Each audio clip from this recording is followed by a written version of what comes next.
जय श्री राम दोस्तों, मेरा नाम विनोद है और मैं मध्य प्रदेश के निमचा के पास एक छोटे से गांव खोरिया में रहता हूं। ये बात आपको बताने जा रहा हूं, ये मेरी कहानी है।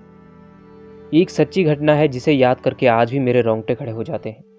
उस दिन मैं अपने बचपन के दोस्त मुकेश के घर गया था और कुछ काम था। बातों ही बात में रात हो गई। जब लौटने लगा तो करीब रात के 12 बज चुके थे। गांव की सड़कें सुनसान थी और दिसंबर की ठंड हवा काटने जैसी लग रही थी। मेरे घर तक का रास्ता खेतों से होकर बीचों बीच एक पुराना पीपल का पेड़ पड़ता है। हमारे गांव के लोग कहते हैं कि वह जगह ठीक नहीं है, वहाँ भूत प्रेत और का वास है। खैर, मैं इन चीज़ों को मानता नहीं था और मैं अपनी बाइक को चलाने लगा। जैसे ही मैं पेड़ के पास पहुंचा, मेरी बाइक एकदम बंद हो गई।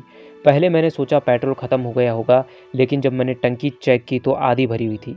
कई बार मैंने बाइक को स्टार्ट करने की कोशिश की, लेकिन स्टार्ट नहीं हो पा रही थी।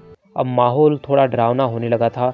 चारों तरफ सन्नाटा था, हवा भी जैसे रुक गई हो। तभी एक अजीब सी गंध आने लगी। बदबू भयानक थी। मैं उस बदबू के मारे अपना नाक बंद कर रहा था। मैंने पलटकर देखा तो कोई नहीं था, लेकिन अगले ही पल मेरी सांसें तेजी से चलने लगी। पहले मुझे महसूस हुआ कि मेरे पीछे कोई है, लेकिन कोई नहीं था। हवा भारी होने लगी और एक जैसे कोई अदृश्य चीज मेरी गर्दन को पकड़ लिया हो। शरीर एकदम सुन्न पड़ गया। मुझे कुछ समझ नहीं आया, बस डर के मारे आंखें बंद की और खुद ब खुद मेरे मुंह से निकला, जय बजरंगबली। और यही से सब कुछ बदल गया। जैसे ही मैंने हनुमान जी का नाम लिया, अचानक हवा चलने लगी, बहुत तेज, और भारीपन जो था वह एकदम से सही हो गया और जो मेरा दम घुट रहा था वो भी सही हो गया। मुझे लगने लगा जैसे कोई बहुत बड़ी शक्ति चारों ओर मेरा घेरा बना लिया हो और मेरी रक्षा कर रही हो।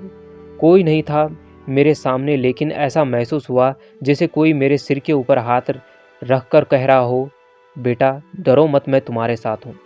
बाइक अभी बंद थी, लेकिन मेरा डर जैसे किसी ने छीन लिया हो।